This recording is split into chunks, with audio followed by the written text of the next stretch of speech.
जय हिंद दोस्तों, बहुत बहुत स्वागत है आप सभी का एक बार फिर से आपके अपने यूट्यूब चैनल एग्जाम इनसाइडर पर। और ये जो सॉल्यूशन है आपके एसएससी सीएचएसएल के हैं, ठीक है। और तारीख रहेगी आपकी 26 मई की सेकंड शिफ्ट, आपको यहाँ पे दिखाई भी दे रहा होगा, ठीक है। और 25 क्वेश्चन का सॉल्यूशन बहुत अच्छी तरीके से देखेंगे और कोशिश करूंगा कि यार मैं आप सभी को समझा पाऊँ। और जो लोग नए हैं चैनल को जरूर सब्सक्राइब कर लेना, ठीक है। और कंटिन्यूसली चैनल पे इस पे कंटिन्यूसली वीडियो आपको मिलती रहेंगी, ठीक है। तो देख लेते हैं जो पहला क्वेश्चन वो क्या कह रहा है। यदि 30, 50 और 70 छात्रों के 3 बैचों के औसत अंक कितने हैं? 55 है, 70 है और 70 है। तो सभी छात्रों के औसत अंक कितने होंगे? अगर मैं क्या करता हूं, अगर मैं इस 30 का जो 30 बच्चों के जो औसत अंक हैं वो कितने हैं? 55 है, ठीक है। प्लस में यानी कि 50 छात्रों के जो औसत अंक हैं वो कितने हैं? यानी कि 70 है। इसी तरीके से अगर 70 बच्चों के जो औसत अंक है वो कितने हैं? यानी कि 70 है। और जो टोटल तीनों में बच्चे हो जाएंगे वो कितने हो जाएंगे? 70, 50, 120 और 30 कितना हो जाएगा? यानी कि कितना हो जाएगा? यानी कि 150 हो जाएगा, ठीक। अगर मैं क्या करता हूं, अगर मैं सब में से एक जीरो हटा देता हूं तो एक जीरो से एक जीरो कट जाएगा, यहां से भी एक जीरो कट जाएगा और यहां से भी एक जीरो कट जाएगा। अगर मैं देखता हूं यहां से अगर मैं 5 से काट देता हूं, ठीक है, इसको अगर मैं 5 से काटता हूं तो कितना आ जाएगा? यानी कि 5 तिया कितना आ जाएगा? यानी कि 5 तिया 15 आ जाएगा। यहां से कितना आ जाएगा? यानी कि 14 बचेगा, ठीक है। और यहां से कितना आएगा? यानी कि यहाँ से 10 बचेगा और यहाँ से कितना बचेगा? 11 बचेगा। 11 तिया 33 हो जाएगा, ठीक है। 11 तिया 33 और 10 इंटू 70 हो जाएगा और प्लस में कितना हो जाएगा? 14 सत्ते 98 हो जाएगा। और इसको किससे भाग कर दूंगा? 3 से, यानी कि 8 3 11, ठीक है। 8 3 11, 9 7 16, 3 19 और 1 कितना हो जाएगा? 201 के बटे में 3 हो जाएगा। 3 6 18 और 2 3 7 21, यानी कि 67 आपका राइट आंसर हो जाएगा, जो कि आपको ऑप्शन फर्स्ट में देखने को थर्ड में देखने को मिल जाएगा, ठीक है। यानी कि थर्ड इसका राइट आंसर हो जाएगा। पेन को थोड़ा सा पतला और कर लेते हैं, ठीक है, बिल्कुल पतला कर लेते हैं, ठीक है। क्वेश्चन फर्स्ट हो गया आपका। सेकंड क्वेश्चन देखते हैं कि अगर ये आपको दिया हुआ है तो आपको पूछ रहा है इसकी वैल्यू क्या होगी, ठीक है। तो इसके लिए बेशक आपको कुछ नहीं करना है यार। यहाँ पे देखो, अगर मैं इसको ए से डिवाइड कर देता हूँ तो आपको क्या मिलेगा? यानी कि ए और यहाँ से क्या मिलेगा? 1/a। और ये माइनस का है, देखो ए से अगर इसको भाग करूंगा तो ए से कट जाएगा और माइनस का इधर जाके किस चीज का हो जाएगा? प्लस का मिल जाएगा। यानी कि यहाँ से a प्लस में 1/a की वैल्यू आपको कितनी मिल गई है? 4 मिल गई है। तो अगर आप इस चीज को देखें, यानी कि a का स्क्वायर और यहाँ पे 1/a का स्क्वायर देखें, तो अगर मैं इसका करता हूँ तो 4 चौक 16 में से 2 घटा दूंगा तो कितना आ जाएगा? यानी कि 14 आ जाएगा, ठीक है। और यहाँ से इसकी वैल्यू तो आपको पता ही है कितनी है, यानी कि 14 14 4 कितना हो जाएगा? 18 हो जाएगा। आपने बेसिकली कैसे किया इसको, इस चीज को ध्यान से देखना है कि अगर मैं इसका स्क्वायर करता हूँ, यानी कि a का स्क्वायर और प्लस में 1/a का स्क्वायर, तो क्या हो जाएगा?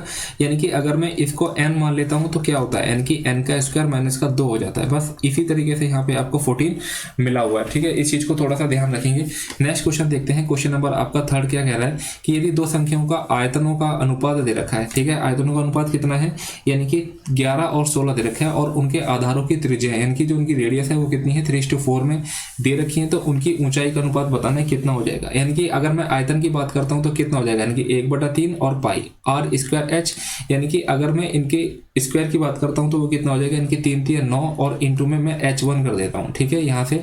और इसी तरीके से अगर मैं देखता हूं तो 1/3 और पाई, ठीक है, और 4 चौक 16 हो जाएगा। और इसको मैं क्या कर देता हूँ? h2 कर देता हूँ। और इनका कितना दे रखा है? 11:2 में 16 दिया हुआ है, ठीक है। यानी कि इनका जो वॉल्यूम का रेशियो कितना दे रखा है? 11 और 16 दे रखा है। देखो 1/3 से तो ये तो कट ही जाएगा, पता नहीं, मैंने इसलिए लिख लिया ताकि आपको कंफ्यूजन ना हो और समझ में आ पाए, ठीक है। अगर आप इस चीज से बेसिक अगर आप अंडरस्टैंडिंग रखते हैं तो आपको ये लिखने की जरूरत नहीं है, ठीक है। तो 16 से ये वाला 16 कट जाएगा और 9 इधर आ जाएगा। यानी कि आप कह सकते हो कि h1 और h2 का जो रेशियो हो जाएगा वो कितना हो जाएगा? 11:9 हो जाएगा। यानी कि ऑप्शन आपका सेकंड इसका राइट आंसर हो जाएगा, ठीक है। नेक्स्ट क्वेश्चन देखेंगे कि 12 मीटर ऊंचे लकड़ी के ठोस शंकु के आधार की परिधि कितनी है? 44 सेंटीमीटर, ठीक है, सॉरी 44 मीटर है। तो अब क्या बोल रहे हैं कि इसका आयतन बताओ कितना हो जाएगा। यानी कि आयतन कितना होता है? अगर मैं इसकी परिधि की बात करता हूं तो कितना हो जाएगा? 2πr, ठीक है। 2 इंटू में 22 के बटे में 7 और यहाँ पे इंटू में r कितना हो जाएगा? r आपको नहीं पता। और यहाँ पे कितना है? 44, यानी कि 22 दूनी 44 और r इक्वल टू कितना हो जाएगा? 7 हो जाएगा। क्लियर। इसके बाद में अगर मैं शंकु में अगर इसको कोन में अगर कन्वर्ट किया जा रहा है, ठीक है, 12 मीटर ऊंचे लकड़ी के ठोस शंकु के आधार की परिधि कन्वर्ट नहीं किया जा रहा है, एक शंकु ही है, एक कोन है, ठीक है। उसकी जो आधार की परिधि है, यानी कि जो बेस की अगर उसकी सरकमफ्रेंस है तो वो कितनी देखिए 44। तो इसका आयतन की बात कर रहा है। तो आयतन कितना होता है? यानी कि 1/3 पाई आर स्क्वायर एच, यानी कि 1/3 पाई की वैल्यू कितनी हो जाएगी? 22 के बटे में 7। आर की वैल्यू कितनी हो जाएगी? 7 इंटू में 7 और एच कितना हो जाएगा? यानी कि 12 हो जाएगा। ठीक है। तो 7 से तो ये 7 कट जाएगा और 3 चौक कितना हो जाएगा, 12 आ जाएगा। ठीक है, यानी कि 22, यानी कि 7 दूनी 14, 7 दूनी 14 और 1 15, 154 इंटू में 4 कितना हो जाएगा, यानी कि 308 और 616 हो जाएगा। ठीक है, ऑप्शन आपका फर्स्ट इसका राइट आंसर हो जाएगा। यानी कि 154 को अगर आप 4 से मल्टीप्लाई करोगे तो कितना आएगा, यानी कि 616 के क्यूब इसका आंसर आ जाएगा। नेक्स्ट क्वेश्चन क्या कह रहा है कि रोहन ने पहले अपने 2 टेस्ट में 70 और 75 अंक प्राप्त किए। ठीक है, 70 अंक का औसत प्राप्त करने के लिए उसे तीसरे टेस्ट में कितने अंक प्राप्त करने चाहिए। देखो यानी कि हर एक क्वेश्चन को जरूरी नहीं है कि यार हम लोग कंसेप्ट से ही जाएंगे ना तो ही हम उस क्वेश्चन को कर पाएंगे। अगर हम बेसिक अंडरस्टैंडिंग रखते हैं उस क्वेश्चन से, यानी कि देखो यार जो तुम्हारी कंपटीशन में मैथ्स पूछी जाती है कोई बहुत तगड़ी मैथ्स नहीं है जिसके लिए पीएचडी का होना बहुत जरूरी है। ठीक है, नॉर्मल सा क्वेश्चन है और बेसिक चीजें भी अगर हम देखेंगे ना तो समझ जाएंगे। देखो एक 70 है, यानी कि इसको तो ना तो जरूरत है किसी कहीं से लेने की और ना ही किसी तरीके से किसी को देने की, यानी कि यहाँ पे आपको पूछा हुआ है कि 70% चाहिए तो इसको 70% मिल गए। ठीक है, 70 अंक, यानी कि तीनों का औसत 70 चाहिए, यानी कि यहाँ पे देखो 70 चाहिए और इसके 70 दे रखे हैं। यानी कि पहले टेस्ट में अगर मैं दूसरे टेस्ट की बात करता हूँ तो इसको कितने मिल गए, यानी कि 75, जबकि आने कितने चाहिए थे, 70 आने चाहिए थे। तो यहाँ पे कितना एक्स्ट्रा ले आया, यानी कि 5 एक्स्ट्रा ले आया। अब बोल रहा है कि जो तीसरा बंदा है, यानी कि जो तीसरा टेस्ट है उसके अंदर कितने नंबर लेके आए कि एवरेज इसका कितना हो जाएगा, 70 हो जाए। आपको पता है, यानी कि एक बात बताओ, यहाँ पे 5 एक्स्ट्रा लेके आया है और 70 चाहिए, यानी कि आपको यहाँ पे 70 में 5 घटा देना होगा, यानी कि 65। यानी कि यहाँ से अगर ये 5 उधार ले लेगा तभी तो 70 होगा इस पे, यानी कि तो यहाँ पे भी 70, यहाँ पे भी 70, यहाँ पे भी 70। तो इस तरीके से क्वेश्चन हो जाएगा। ठीक है, आसानी से हो जाएगा। देखो यार जब हम छोटे क्वेश्चन में एक बेसिक अंडरस्टैंडिंग अगर हम लगाते हैं ना तो हम उनको बड़े क्वेश्चन में भी लगाने की कोशिश करते हैं। अगर आप छोटे क्वेश्चन में ही नहीं लगा पाओगे तो बड़े क्वेश्चन में कैसे लगाओगे। ठीक है, तो इस क्वेश्चन को ऐसे समझो, जरूरी नहीं है कि यार हम किसी भी तरीके से अगर हम जाएंगे तो फिर उसको तभी होगा। ठीक है, नॉर्मल तरीके से भी हो सकता है क्वेश्चन। अगर हम ऐसे देखें कि 70 दिया कितना, यानी कि 3 सब्जेक्ट हैं तो 70 दिया कितना हो जाता है, 210 हो जाता है। यानी कि 70 70 140 और कितना हो जाएगा 145, यानी कि 2 में कितने मिल गए 145। तो 145 इसमें से घटा दोगे ना तब भी आपके पास में कितना बचेगा, यानी कि 65 ही बचेगा। तो चाहे ऐसे कर लो चाहे ऐसे कर लो, जैसे ही आपकी इच्छा हो। ठीक है, तो आपका आंसर कितना आ जाएगा 65 आ जाएगा और ये आपका राइट आंसर होगा। क्वेश्चन नंबर 6 है, क्या बोला है कि 3 संख्याएं हैं और a/3 b और c इनका माध्य वही है, यानी कि इनका माध्य वही है जो संख्याएं इनका है।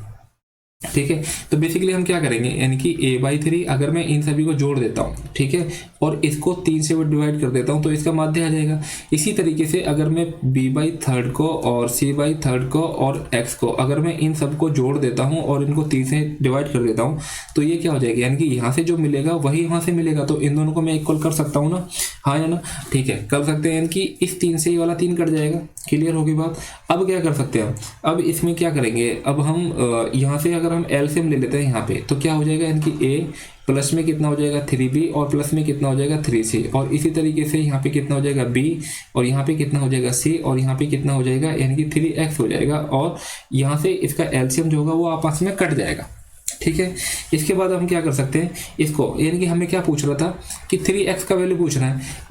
कुछ नहीं करना, आपको इन वैल्यू को इधर लेके आ जाओ, यानी कि a प्लस में 3b और प्लस में 3c और माइनस का b और माइनस का c इजिकल टू में कितना हो जाएगा 3x हो जाएगा। सिंपल, यानी कि a तो ऐसे के ऐसे ही रहेगा, 3b में से b चला जाएगा तो कितना बचेगा, यानी कि 2b बचेगा। 3c में से 3c में से c चला जाएगा तो कितना बचेगा, यानी कि c चला जाएगा, c बचेगा, 2c बचेगा, यानी कि ये आपका आंसर हो जाएगा। और ये आपको कहाँ दिखाई दे रहा है, यानी कि ऑप्शन डी में दिखाई दे रहा है। तो नॉर्मल क्वेश्चन था और नॉर्मली इसका जवाब है। ठीक है, क्वेश्चन नंबर आपका 7 देख लेते हैं। ठीक है, 25 सेंटीमीटर और 10 सेंटीमीटर तो 25% और 10% की क्रमिक छूट के बाद एक कमीज 480 में बेची गई। कमीज की मूल कीमत क्या थी। ठीक है, कमीज की मूल कीमत क्या थी। तो आप इस क्वेश्चन को कैसे करोगे, यानी कि 480 है। ठीक है, 480, या तो आप क्या कर सकते हो इसका 25 और 10 का एक नेट डिस्काउंट भी निकाल के कर सकते हो। यानी कि जब मैं ऐसे नॉर्मल तरीके से हो सकता है तो इतना मैं थोड़ा सा इस चीज़ को कॉम्प्लिकेटेड नहीं करना चाहूँगा। ठीक है, यानी कि 75 कितना आ जाएगा, यानी कि देखो 25% और 10% की क्रमिक छूट के बाद एक कमीज 480 में बेची जाती है। यानी कि आप कैसे कर सकते हो इसको, अगर मैं देखो मैं तो इसको डायरेक्ट कर दूंगा, यानी कि 100 के बटे में कितना हो जाएगा, यानी कि 25% की डिस्काउंट तो कितना हो जाएगा 100 के बटे में 75 और इंटू में कितना हो जाएगा 100 के बटे में 90। मैंने 90 यानी कि होता तो 75 के बटे में 100, कैसे, यानी कि अगर मैं इसको सीपी को क्या मान लो x मान लो, और ये देखो यार यानी कि जो इसकी मूल कीमत क्या थी, यानी कि अगर जो इसकी मूल कीमत होगी वो क्या होगी, एमपी होगी, ठीक है, यानी कि मार्केट प्राइस पे होगी कोई भी चीज़, और मार्केट प्राइस पे मैंने डिस्काउंट दिया, यानी कि ये आपका मार्केट प्राइस है। अगर मैंने इस पर डिस्काउंट दूंगा तो 100 रुपये का कोई चीज़ 25% का डिस्काउंट तो कितना बचा, यानी कि 75% बचा, बोला, ठीक है। इसी तरीके से 10% का एक और डिस्काउंट दे तो आपके पास कितना बचा, यानी कि 90 के बटे में 100, और यहाँ से डिस्काउंट देने के बाद में वो कितने की हो गई, 480 की हो गई, यानी कि ये 100 और ये वाला 100 इधर चला जाएगा, 75 और 90 नीचे आ जाएगा। तो मैंने इस चीज़ को डायरेक्ट लिख दिया था, ठीक है। तो कैसे करोगे, यानी कि 25 दिया 75 और 25 चौक 100 हो जाएगा, और एक जीरो से ये वाला एक जीरो कट जाएगा, ठीक है। उसके बाद में क्या कर सकते हो आप यहाँ पे, उसके बाद में यानी कि 3, यानी कि 3 एकम 3, 3 6 18, यानी कि 16 चौक कितना हो जाएगा, यानी कि 6400 हो जाएगा, और 6400 के बटे में कितना हो जाएगा, 9 हो जाएगा, ठीक है। तो 9 7 63 और 1 बचेगा, यानी कि 71 कहीं दिखाई दे रहा है, यानी कि एक ही ऑप्शन दिखाई दे रहा है 71, यानी कि इसके बाद आप नॉर्मल इस तरीके को इस क्वेश्चन को कर सकते हो आगे। जरूरी नहीं है कि आप लोग क्या करोगे, इसको पूरा सॉल्यूशन करोगे, जिद पाल लोगे तो ठीक है, तो जिद नहीं पालनी, ठीक है, जितना हो जाए और जितना ऑप्शन को अगर मैं डिस्टिंग्विश कर पा रहा हूँ, ठीक है, उतना ही आसानी से मैं इस क्वेश्चन को टिक कर दूंगा। और आगे चलता हूँ, जो नेक्स्ट क्वेश्चन है, क्वेश्चन नंबर 8, वो कह रहा है कि वह धनराशि ज्ञात कीजिए जो 15% बढ़ाने पर कितनी हो जाती है, 19,320 हो जाती है। यानी कि अगर मैं x का 115% निकाल दूं तो वो कितनी हो जाएगी, यानी कि 19,320 हो जाएगी। नॉर्मल सा क्वेश्चन था, ठीक है। तो x की वैल्यू पूछ रहा है, यानी कि 19,320 और इंटू में कितना हो जाएगा 100 और अपॉन में कितना हो जाएगा, यानी कि 115 हो जाएगा, ठीक है। अब क्या करोगे, उसके बाद में इसको यहाँ पे आपको क्या कर देना है, काट देना है। काट देना है, कैसे काटोगे, तो वही कॉम्प्लिकेटेड है, यानी कि 5 दूनी 10, 5 6 15 और 5 दूनी 10, यानी कि 20 हो जाएगा। इसके बाद में क्या कर सकते हो, 1932, यानी कि अगर मैं यहाँ पे यानी कि 1932, यानी कि 1932 को अगर मैं 23 से भाग कर दूं, ठीक है, यानी कि 23 कितने से जाएगा, यानी कि 23 आपका चला जाएगा 23 पंचे 115 होता है, और 23 या 69 होता है, यानी कि 7 से चला जाएगा, यानी कि 7 या 21 की 2, 7 दूनी 14 और 2 कितना हो जाएगा, यानी कि 16 हो जाएगा, ठीक है। और देखते हैं, यानी कि 184, यानी कि 8 से चला जाएगा, ठीक है। 23 अट्ठे, यानी कि 8 3 24 की 2, 8 दूनी 16, 2 कितना हो जाएगा 18, यानी कि 13 में से 4 जाएगा तो 9 बचेगा, और यहाँ पे 23 चौक कितना हो जाएगा 92 हो जाएगा। यानी कि इसको काटने के बाद में आपको क्या मिलता है, यानी कि 840 मिलता है, ठीक है। 840, यानी कि 840 इंटू 20 कितना हो जाएगा, 2 0 2 चौके 8, 2 अट्ठे 16, यानी कि 16,800 हो जाएगा। यहाँ पे आप ना यार मल्टीपल भी चेक कर सकते थे। मल्टीपल किस चीज़ का चेक कर सकते थे कि 9 10 13 2 15, यानी कि जो आंसर होगा वो आपका 3 का मल्टीपल होगा, ठीक है। तो 3 का मल्टीपल देखो ये नहीं है, यानी कि 8 7 15 और 1 16 ये नहीं है, और 7 और 1 8 ये नहीं है, यानी कि आप इस चीज़ को डायरेक्ट भी कर सकते थे, लेकिन मैंने आपको सॉल्यूशन करके दिखाया, ठीक है। तो सॉल्यूशन करने की जरूरत नहीं है, ठीक है। तो डायरेक्ट अगर आपको मल्टीपल दिखाई दे रहा है तो मल्टीपल से भी आप इस क्वेश्चन को कर सकते हैं। नेक्स्ट क्वेश्चन देखेंगे, क्वेश्चन नंबर 9 है। क्वेश्चन नंबर 9 क्या बोलता है कि त्रिभुज एबीसी और त्रिभुज पीक्यूआर क्या है, परस्पर क्या है, समरूप है। यानी कि त्रिभुज, यानी कि एबीसी, त्रिभुज एबीसी, और ये त्रिभुज कौन सा है आपका, ये त्रिभुज है आपका यानी कि पीक्यूआर, यानी कि त्रिभुज आपका पीक्यूआर है, और ये क्या है, समरूप है। समरूप है तो क्या बोल रहा है कि जो बीसी है वो 5 सेंटीमीटर है, ठीक है, और जो क्यूआर है वो आपका 12.5 सेंटीमीटर है, ठीक है, और पी क्यू है वो 6.25 है, यानी कि पी क्यू जो है आपकी 6.25 है। तो आपको ए बी की लेंथ पूछ रहा है इसकी, तो इसकी लेंथ पूछ रहा है। तो एक बात बताओ मुझे, यानी कि बी सी, यानी कि ये वाली जो कौन सी लेंथ पूछ रहा है, ए बी पूछ रहा है, और ए बी किसके, यानी कि पी क्यू के बराबर है। तो आप क्या कर सकते हो, और जो बी सी है, यानी कि जो बी सी है वो आपकी क्यू आर के, ठीक है, क्यू आर के सिमिलर हो जाएगी, यानी कि 5 के बटे में आप क्या रख सकते हो, यानी कि 12.5 लिख सकते हो, इजिकल टू में, यानी कि इसके अपॉन में, यानी कि ये वाली साइड किसके इक्वल होगी, यानी कि इसके समरूप होगी, ठीक है, यानी कि x इजिकल टू में 6.25 कर सकते हो यहाँ पे, ठीक है, और क्रॉस मल्टीप्लाई करके आप नॉर्मल इसका आंसर निकाल दोगे। अभी मैं क्या कर देता हूँ, अभी मैं जीरो को इग्नोर करता हूँ, पॉइंट को, ठीक है। 25 पंचे 125 हो जाएगा, और यहाँ पे कितना हो जाएगा, यानी कि 25 यहाँ से 25 ही हो जाएगा, और फिर कितना हो जाएगा, यानी कि 5 पंचे 25 हो जाएगा, और x इजिकल टू में कितना हो जाएगा, 25 हो जाएगा, ठीक है। जहाँ पे भी आपको 25 दिखाई दे रहा है आंसर मार दो। देखो पॉइंट को मैंने इग्नोर किया, मैंने क्यों इग्नोर किया था, क्योंकि सभी ऑप्शन में जो आपका था वो सभी का सभी अलग अलग था, तो मैं पॉइंट के चक्कर में पढ़ा ही नहीं, ठीक है, पॉइंट के चक्कर में पढ़ा ही नहीं। आपको पता है कि 25 आ रहा है, 25 मार के टिक करो और आगे बढ़ो, ठीक है। तो जो ऑप्शन है ना, तो एक बार क्वेश्चन को करने से पहले आपको ऑप्शन को बहुत अच्छी तरीके से जज करना है, ठीक है। ऑप्शन अगर आप जज करोगे ना, तो काफी बार ऐसा होगा कि कि आपको बहुत अच्छी तरीके से क्वेश्चन नॉर्मल तरीके से हो जाएगा, जो कि आप ऑप्शन ना देखोगे ना तो कॉम्प्लिकेटेड हो सकता है। देखते हैं क्वेश्चन नंबर, आपका नेक्स्ट क्वेश्चन है क्वेश्चन नंबर 10 देख लेते हैं। क्या बोल रहे हैं कि 8,400 पर वार्षिक 12% ब्याज की दर से 1.5 वर्षों के लिए चक्रवृद्धि ब्याज की गणना करनी है, जो कि अर्धवार्षिक रूप से चक्रवृद्धि किया जाता है। यानी कि चक्रवृद्धि ब्याज पे करनी है और आपका जो रेट दे रखा है वो आपका एनुअली दे रखा है, और जो आपको ब्याज कैलकुलेट करवा रहा है, इंटरेस्ट कैलकुलेट करवा रहा है, वो आपका हाफ ईयरली करवा रहा है। यानी कि पूरे साल का जो ब्याज है वो कितना है, 12% है, और अगर मैं हाफ ईयरली की बात करता हूँ तो वो कितना हो जाएगा, 6% हो जाएगा। यानी कि एक चीज अगर मैं इनको ऑप्शन में देखता हूँ ना, तो एक चीज मुझे समझ में आती है। क्या चीज समझ में आती है? यानी कि जो इनके बीच का जो डिफरेंस है, यानी कि वो बहुत ज्यादा है। यानी कि तो मेरे को इतना ज्यादा इसमें प्रॉब्लम लेने की दिक्कत नहीं है कि मेरे को पूरा अप्रोक्स मतलब पूरा वैल्यू के साथ में आंसर लेके आना है। तो आप लोग यार यहाँ पे ना बेसिकली क्या कर सकते हो, यानी कि 6% है और तीन इसके पेयर बनेंगे, यानी कि 3 पेयर बनेंगे। अगर मैं इसका ऐसा ही निकालता हूँ तो कितना हो जाएगा, 6 18 हो जाएगा, और 18 से थोड़ा सा ज्यादा होगा तो मैं क्या कर देता हूँ, 19% कर देता हूँ इसको। ठीक है, यानी कि मैंने मान लिया कि तीन हाफ ईयरली का जो रेट हो जाएगा 6% के हिसाब से, वो आपका 18 से यानी कि 19 के आसपास हो जाएगा। ठीक है, या तो 19 के प्लस ही होगा, 19 से कम नहीं होगा, यानी कि 19 पॉइंट समथिंग हो जाएगा। तो मैं इसको 19 कर देता हूँ और जो भी मेरा आंसर आएगा उसको मैं अप्रोक्सीमेटली सॉल्व कर लूंगा। यानी कि अब मैं क्या करता हूँ, 8,400 का 19% निकाल लेता हूँ। ठीक है, यानी कि 0 से 0 कट जाएगा, 19 चौक 76 की कितनी हो जाएगी, 7, 19 अट्ठे 152, 152 और 7 कितना हो जाएगा, 159 हो जाएगा, 159। यानी कि आपका जो आंसर होगा ना वो 159 यानी कि 1596 से, मैंने क्या बोला था कि 19% से थोड़ी सी ज्यादा आएगी, तो 1596 पॉइंट समथिंग इसका आंसर आ जाएगा। इसके आसपास आपको सिर्फ एक ही ऑप्शन दिखाई दे रहा है। ठीक है, तो ये मैंने पहले ही आपको बताया है कि जो ऑप्शन की पावर क्या है, यानी कि ऑप्शन को जरूरी नहीं है कि आप लोग क्वेश्चन को ऑप्शन से करेंगे, लेकिन हाँ यार एक ऑप्शन से थोड़ा सा जज तो मिल सकता है इस क्वेश्चन को करने का।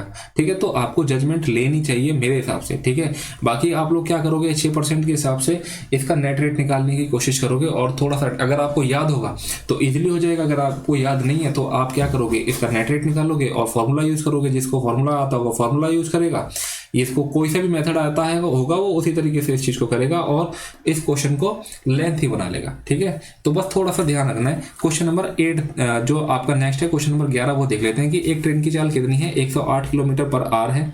ठीक है, 11 सेकंड में कितनी दूरी तय करेगी। यानी कि अगर मैं 108 को अगर मैं मीटर पर सेकंड में चेंज करूँ तो कितना हो जाएगा, 5/18, और इसको मैं क्या 11 सेकंड में, यानी कि अगर मैं इसकी डिस्टेंस को अगर मैं x मान लूँ, यानी कि टाइम ट्रेन की लेंथ को, और इसको 11 सेकंड में कंप्लीट करती है, तो 18 पंचे 90, 18 छिके 108, 6 पंचे 30 और 30 को 11 तिया 33, यानी कि 330, यानी कि x इजिकल टू, यानी कि देखो यार एक चीज और देखो कि अगर कोई ट्रेन है, ठीक है, अगर कोई ट्रेन है और एक ट्रेन की चाल इतनी है, ट्रेन 11 सेकंड में कितनी दूरी तय करेगी। यानी कि यार 11 सेकंड में वो कितनी दूरी तय करेगी। यार एक चीज मेरे को बताओ, यानी कि ये स्पीड है, ठीक है, यानी कि ये स्पीड है, और स्पीड बेसिकली फॉर्मूला क्या होता है, यानी कि speed is equal to distance upon में टाइम। ठीक है, आपको डिस्टेंस निकालनी है और टाइम आपको दे रखा है, स्पीड आपको दे रखी है, यानी कि आपको जो टाइम दे रखा है 11 सेकंड दे रखा है, तो आपको क्या करना है, इस स्पीड को चेंज कर देना है किसमें, यानी कि मीटर पर सेकंड में, यानी कि s इंटू में t इज इक्वल टू कितना हो जाएगा, d हो जाएगा। यानी कि s आपको पता है कितनी आ गई थी, 18 पंजे 6 पंजे 30 हो गई थी, और टाइम कितना था आपका 11 सेकंड, यानी कि 11 थे कितना हो जाएगा, 33 हो जाएगा, 330 मीटर आपका राइट आंसर हो जाएगा, जो कि आपको क्वेश्चन नंबर 11 का जो आंसर है 1 दिखाई दे रहा होगा। नेक्स्ट क्वेश्चन देख लेते हैं, क्वेश्चन नंबर 12 है। क्या बोल रहा है कि एक कक्षा में लड़कों और लड़कियों की संख्या का अनुपात कितना दे रखा है, यानी कि 11:9 दे रखा है, यानी कि आपके पास में बॉयज और गर्ल्स का कितना रेशियो दे रखा है, 11 और 9 दे रखा है। मैं क्या करता हूँ, अपनी तरफ से 1 0 लगा लेता हूँ ताकि इस क्वेश्चन को करने का थोड़ा सा इजी तरीका हो जाए। ठीक है, 30% लड़कों, यानी कि अगर मैं देखो अगर मैं इसका 10% निकालता हूं तो 1 0 के बाद देखूंगा, यानी कि 1 पॉइंट के बाद में, यानी कि 10% कितना हो जाता है 11, और 30% देखूंगा तो कितना हो जाएगा 33 हो जाएगा। ठीक है, 20% लड़कियां, यानी कि 9, ठीक है, उसी तरीके से देखो कि 1 0 यानी कि जब मैं 10% निकालता हूं ना, तो उसका एक पॉइंट जो एक डिजिट होती है उसको मैं कम कर देता हूँ, जो आएगा वो आपका आंसर आ जाता है। यानी कि 10% निकालता हूँ तो 9 हो जाएगा, और अगर आप 20% निकालोगे तो कितना हो जाएगा, 18 हो जाएगा। ठीक है, 9 दूनी 18 हो जाएगा। ठीक है, इन्होंने क्या कर लिया है, यानी कि इन्होंने जो अपनी परीक्षा है वो पास कर ली है। परीक्षा उत्तीर्ण करने वाले विद्यार्थियों को प्रतिशत बताना है, यानी कि 30, यानी कि 30, 40, 50, 51। ठीक है। टोटल कितने, यानी कि 51 ने पास कर दिया, कितने में से, यानी कि 200 में से, और इंटू में कितना हो जाएगा 100, 2 जीरो से 2 जीरो कट गया, और यहाँ पे कितना हो जाएगा 25.5, यानी कि 25.5% आपका आंसर हो जाएगा, और ऑप्शन आपका फर्स्ट हो जाएगा। ठीक है, नॉर्मल क्वेश्चन है। ठीक है, नेक्स्ट क्वेश्चन देखते हैं कि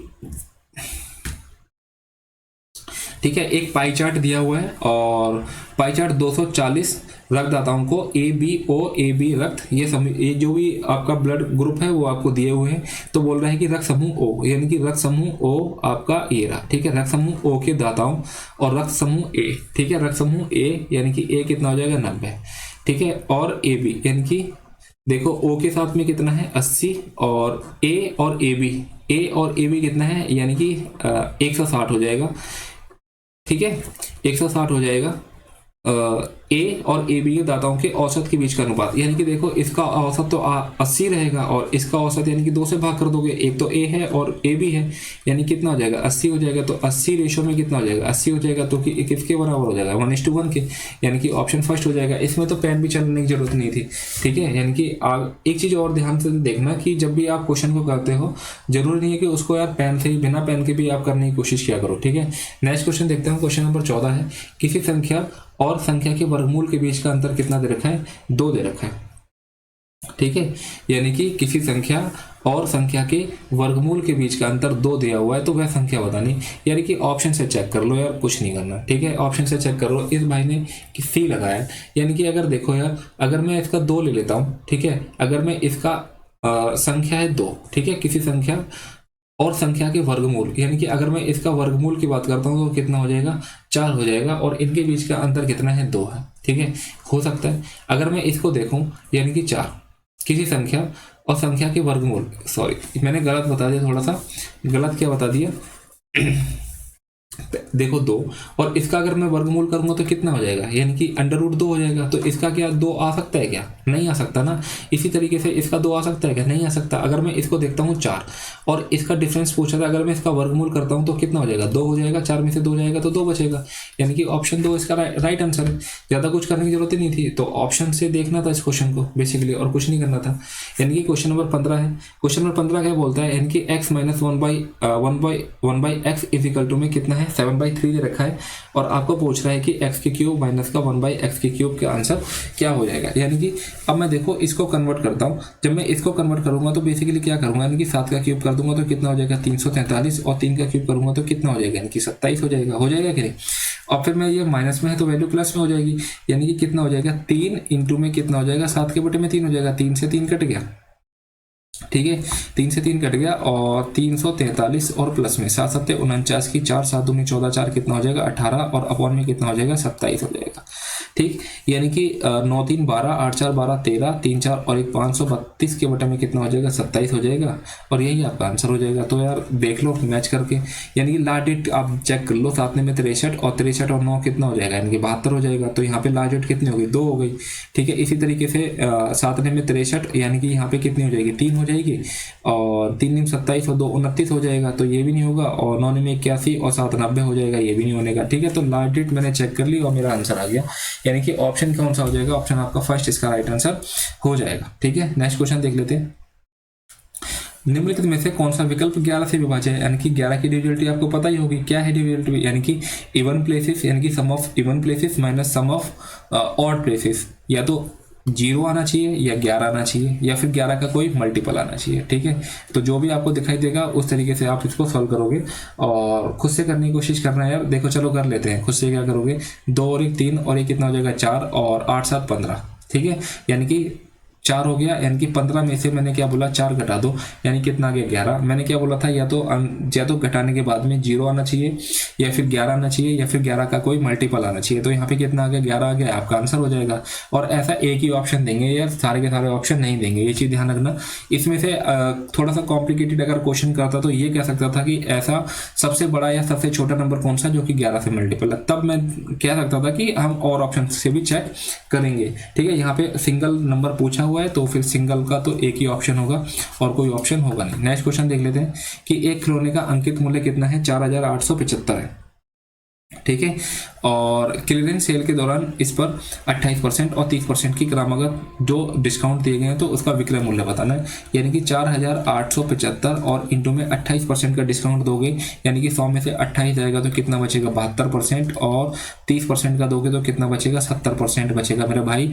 यानी कि यहाँ पे आपको 72 दिखाई दे रहा है, जो कि आपको क्या दिखाई दे, इससे क्या पता चलता है कि जो आंसर है वो आपका 9 का मल्टीपल है, यानी कि 9 का मल्टीपल चेक कर लो, यानी कि 7 5 12, 5 17 2 19, ये आपका नहीं हो सकता है ना, 6 4 10 17 2 19 ये आपका नहीं हो सकता। 7 5 12 4 16 2 18 ये आपका आंसर हो सकता है, 7 5 12 4 16 2 18 ये आपका आंसर हो सकता है।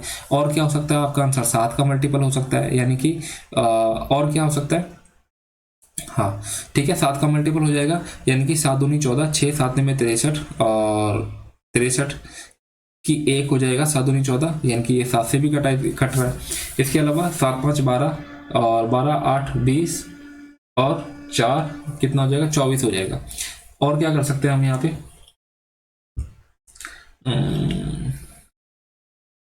और क्या कर सकते हैं, यानी कि 1 0 से तो अगर मैं 1 0 काट दूं यहाँ से, और 25 चौक 100, ठीक है, और 25 एकम 25, ठीक है, यानी कि 3 और 2 237 हो जाएगा, 25 में 225, यानी कि 225, यहाँ से 2 यहाँ से 1 और 25 पंचे 125, ठीक है।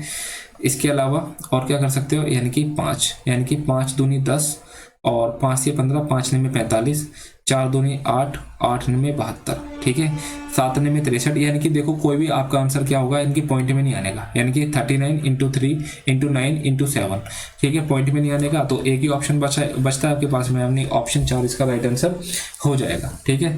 नेक्स्ट क्वेश्चन देखेंगे, क्वेश्चन नंबर आपका 18 है, और क्या बोल रहा है कि एक आदमी एक प्रोजेक्ट को पूरा करने के लिए यानी कि 16 दिन लेता है, यानी कि 16 दिन लेता है, और एक महिला है और उसी काम को 12 दिन में करती है, ठीक है। उन्होंने साथ मिलकर एक के बाद एक दिनों में अल्टरनेट डेज पे काम करते हैं, और आदमी ने पहले दिन काम किया था तो उन्हें काम करने में कितना समय लगा था, यानी कि बहुत ही घिसा पिटा है, यानी कि घिसा पिटा क्वेश्चन है, कई बार आप लोगों ने किया होगा प्रैक्टिस करते समय, यानी कि 16 3 48 और 12 3 36, 12 चौक 48 हो गया, ठीक है। यानी कि पहले कौन काम करेगा, यानी कि आदमी ने पहले दिन काम किया है, यानी कि जो मैन की एफिशिएंसी यानी कि एक दिन में काम करने की वो 3 है, और वुमेन की एफिशिएंसी है वो एक दिन में 4 है। अगर मैं 2 दिन की बात करता हूँ तो कितना हो जाएगा 7 काम कर देगा। अब मेरे को एक बार बताओ, यानी कि इसको, यानी कि इस 48 को, यानी कि इस 7 को किससे मल्टीप्लाई करूँ कि इसके आसपास पहुंच जाए, यानी कि मेरे को साफ साफ दिखाई दे रहा है मेरे भाई, अगर मैं इसको 6 से मल्टीप्लाई करता हूँ यानी कि तो ये 42 यानी कि 48 के आसपास पहुंच जाएगा, ठीक है। यानी कि अगर मैं 6 दूनी 6 और एक पेयर में कितने 2 दिन है, यानी कि 6 दूनी 12 दिन हो गए, ठीक है। यानी कि 7 6 के 42, कितना दिन कितना काम हो गया है, यानी कि 7 6 के 42 और कितना काम हो गया है आपका, यानी कि 42, यानी कि आपका जो रिमेनिंग काम कितना बचा है 6 बचा है, उसके बाद में फिर से मैन करेगा और ये 3 काम कर देगा, ठीक है। 12 दिन और ये कितना हो गया 13 दिन हो गया। अब काम कितना बचा है, यानी कि 42 और 3 कितना हो जाएगा 45, अब 3 काम बचा है, लेकिन कर कितना सकता है, ये कर सकता है 4, यानी कि 3 काम बचा है और ये 4 काम कर सकता है, तो यानी कितना हो जाएगा 12, यानी कि 13 सही 3/4 हो जाएगा, यानी कि 13 चौक 52 और 3 कितना हो जाएगा, यानी कि 55 के बटे में 4 हो जाएगा, यानी कि ऑप्शन आपका डी हो जाएगा, ठीक है, ऑप्शन आपका डी हो जाएगा। तो बेसिकली आपको क्या करना है, थोड़ा सा कैलकुलेशन पे ध्यान देना और कुछ नहीं करना, आसान क्वेश्चन है, ठीक है। नेक्स्ट क्वेश्चन देख लेते हैं। नेक्स्ट क्वेश्चन क्या बोल रहा है कि एक्स और वाई का रेशियो कितना दे रखा है, 1:2 दे रखा है। यहाँ पे सिंपल आपको वैल्यू पुट करनी है, यानी कि एक्स की जगह 1 और वाई की जगह 2 पुट करनी है, यानी कि 2 एकम 2 और 4 दूनी 8, यानी कि ये कितना हो जाएगा 10 हो जाएगा। एक्स की वैल्यू कितनी हो जाएगी 1 और 2 4 दूनी 8, यानी कि कितना हो जाएगा 9 हो जाएगा, यानी कि 10:9 इसका राइट आंसर हो जाएगा। क्वेश्चन नंबर आपका देख, क्वेश्चन नंबर 20 देख लेंगे क्या कहता है, ठीक है। देखो क्वेश्चन नंबर 20 क्या बोल रहा है कि नीचे दी गई तालिका में 3 अलग अलग स्कूलों के विद्यार्थियों के वितरण के बारे में जानकारी प्रदान करती है, ठीक है, और जिन्होंने एक शहर में 3 अलग अलग कोचिंग सेंटर में नामांकन किया हुआ है, ठीक है। इस तरीके से कोचिंग P, Q और R है, और ये विद्यार्थियों का प्रतिशत यानी कि L, M, N है। क्या बोल रहा है कि कोचिंग सेंटर R में 35% विद्यार्थी महिलाएं हैं, ठीक है, यानी कि ये कितने हैं, R में 300 है। अगर मैं 300 का अगर मैं 35 निकालता हूँ 35% तो कितना आ जाएगा, यानी कि 20 से 20 35 से कितना होता है 105 हो जाता है। अब क्या बोल रहा है कि केंद्र R में नामांकित महिलाएं कितनी है, यानी कि केंद्र R में केंद्र आर में नामांकित महिलाएं कितनी, यानी कि 20%। अगर मैं इसका 20% निकाल दूंगा तो कितना आ जाएगा, यानी कि 1 जीरो से 1 जीरो कट जाएगा और यहाँ से 2 एकम 2, 2 पंजे 10, यानी कि 5 दूनी 10 और 5 एकम 5, यानी कि टोटल कितनी हो जाएंगी, 21 हो जाएंगी। बोल रहे हैं कि स्कूल एम से, यानी कि स्कूल एम से कोचिंग सेंटर आर में नामांकन करने वाले पुरुष विद्यार्थी, यानी कि एम की बात कर रहे हैं, यानी कि एम के अंदर कितना प्रतिशत है, यानी कि 34% है। अगर मैं 300 का और 34% निकालता हूँ तो कितना हो जाएगा, 2 जीरो से 2 जीरो कट जाएगा, 3 चौक 12 और 3 तिया 9 और एक कितना हो जाएगा 10, 102। एक बात ध्यान रखना कि 102 था तो इनमें जो महिलाएं थी वो कितनी थी, 21 थी, यानी कि अगर मैं 21 घटा देता हूँ तो कितना आ जाएगा, 81। ये क्या हो जाएगा, ये आपका मेल हो जाएगा, यानी कि पुरुष की बात कर रहा था, पुरुष विद्यार्थियों की संख्या कितनी हो जाएगी, 81 हो जाएगी। ऑप्शन इसका थर्ड इसका राइट आंसर हो जाएगा। ठीक है, नेक्स्ट क्वेश्चन देखते हैं, क्वेश्चन नंबर 21। क्वेश्चन नंबर 21 क्या बोल रहा है कि एक स्कूल में खेल को पसंद करने वाले बच्चों पर एक सर्वेक्षण किया जाता है। ठीक है, जैसा कि नीचे दिया हुआ है, यह समझा जाता है कि कोई भी विद्यार्थी जो एक खेल को पसंद करता है वह दूसरे खेल को नापसंद करता है। स्कूल में लड़कों की संख्या और लड़कियों की संख्या का अंतर बताना है। ठीक है, अगर मैं लड़के की बात करता हूँ, यानी कि लड़के कितने हो जाएंगे, यानी कि ये 5 3 5 4, यानी कि 8 2 10 हो जाएगा, और ठीक है, यानी कि 4 3 7 और एक 8 हो जाएगा, और 5 4 980 हो जाएगा। अगर मैं लड़कियों की बात करता हूँ तो कितनी हो जाएगी, 8 2 10 हो जाएंगी, और 7 5 12 और एक 13 की 1, यानी कि 3 3 6 और एक 7 हो जाएगा। 0 8 में से 3 जाएगा 5 और 9 में से 7 जाएगा 250, यानी कि इनके बेसिकली डिफरेंस पूछा हुआ था और नॉर्मल क्वेश्चन था, यानी कि ऑप्शन थर्ड इसका राइट आंसर हो जाएगा। क्वेश्चन नंबर आपका हो जाएगा 22। इसमें क्या बोल रहा है कि संख्या, यानी कि जो 2 1 4 3 2 5 1 निम्न से किससे विभाज्य है। सिंपल से डिविजिबिलिटी रूल है और आप लोग सभी बहुत अच्छे से जानते हो कैसे कर लोगे। ठीक है, इसको आप चेक कर लेना खुद से ही। ठीक है, ये आपके लिए होमवर्क है और कमेंट में इसको आपका आंसर बताना है। Question number 22। क्वेश्चन नंबर 23 देखते हैं। क्वेश्चन नंबर 23 बोल रहा है कि 1048 और 1023 1042 और 1067 का वैल्यू बतानी क्या हो जाएगी। देखो, यानी कि अगर मैं, यानी कि 1048 और 1042 को अगर मैं जोड़ता हूं तो कितना हो जाता है, 90। इसी तरीके से अगर मैं 1037 और 1067 को जोड़ता हूं तो कितना हो जाता है, 90। यानी कि जब भी आपका 90 आ जाता है तो वैल्यू आपकी कितनी हो जाएगी, 1 हो जाएगी, और सबके सब आपस में मल्टीप्लाई हो रहे हैं, यानी कि इसकी एक आंसर इसका राइट आंसर हो जाएगा। ठीक है, नेक्स्ट क्वेश्चन है, और उस त्रिभुज का क्षेत्रफल बताना है जिसकी भुजाएं कितनी है, 5 12 13 है। आपको सिंपल सा देखते हुए पता चल रहा होगा क्या कि ये क्या है, यानी कि ये राइट एंगल ट्रायंगल की क्या है, यानी कि भुजाएं हैं, यानी कि 5 अगर ये है तो ये 12 हो जाएगी, तो ये कितनी हो जाएगी, 13। अगर मेरे को इसका एरिया निकालना है तो क्या होता है, 1/2, आधार कितना हो जाएगा 12 और लंब कितना हो जाएगा 5, यानी कि 2 एकम 2 2 6 12 6 5 कितना हो जाएगा 30, यानी कि ऑप्शन बी इसका राइट आंसर हो जाएगा। नेक्स्ट क्वेश्चन है, क्वेश्चन नंबर 25। बोल रहा है कि हर्ष ने 48,000 रुपए में एक स्कूटर खरीदा है और उसने इसे 15% लॉस पर बेच दिया। यानी कि 48,000 का खरीदा है और इसने 85, यानी कि 100 में से 15% इसका लॉस, यानी कितना हो जाएगा 85% पर बेच दिया, और उसे उस पैसे से उसने एक और स्कूटर खरीदा और उसे 22.5 के प्रॉफिट पर बेच दिया। यानी कि तो अगर मैं देखता हूं इसका, यानी कि 122.5, ठीक है, 122.5, इस पॉइंट को हटा दूंगा तो नीचे यहाँ पे 3 जीरो हो जाएगी। ठीक है, इस 3 जीरो से ये वाला 3 जीरो कट जाएगा, और 25 चौक 100, 25 में कितना हो जाएगा, यानी कि 225 हो जाएगा। 25 चौक 100, यानी कि 4 एकम 4 4 दूनी 8। अब यहाँ पे क्या पूछ रहा है, यहाँ पे आपका प्रॉफिट पूछ रहा है, यानी कि अब देखो, यानी कि 12 85 और 49 इसको आपस में मल्टीप्लाई करेंगे तो देखो कितना आएगा। ठीक है, 12 5 60 की कितनी हो जाएगी 6, 12 8 96 और 6 कितना हो जाएगा, यानी कि 102। 102 इंटू में 49 कितना हो जाएगा, यानी कि 0 9 दूनी 18 और 9 एकम 9 इंटू में 0 और 4 दूनी 8 0 और 4 एकम 4, यानी कि 0 8 9 9 और 4 कितने का फायदा हो जाएगा, यानी कि वो वाली चीज कितने की थी, 48,000 की थी, यानी कि 48,000 में से ये घटा दो कितना आ जाएगा, यानी कि 0891। ठीक है, 1980 का प्रॉफिट हो जाएगा कितने पे, यानी कि 48,000 पे। ठीक है, और इंटू में कितना हो जाएगा 100। 2 जीरो से तो ये वाली 2 जीरो कट गई, 1 जीरो से ये वाली 1 जीरो कट गई। ठीक है, और 2 दूनी 4 2 चौके 8 2 में 18। ठीक है, और 2 में 18, 24 पंचे 120 और 24 चौक कितना होता है 96, यानी कि 4 पॉइंट समथिंग इसका प्रॉफिट हो जाएगा, और एक ही ऑप्शन दे रखा है जो कि प्रॉफिट का 4 पॉइंट समथिंग, यानी कि ऑप्शन डी इसका राइट आंसर हो जाएगा। इस तरीके से जो आपकी शिफ्ट है, यानी कि 26 तारीख की सेकंड शिफ्ट आपकी खत्म होती है, और आपकी जो थर्ड शिफ्ट है, यानी कि 26 तारीख की शिफ्ट थर्ड जो है वो भी आपको बहुत जल्दी मिल जाएगी। जो लोग नए थे इस चैनल को जरूर चैनल को सब्सक्राइब कर लेना। मिलते हैं नेक्स्ट वीडियो में, तब तक के लिए जय हिंद।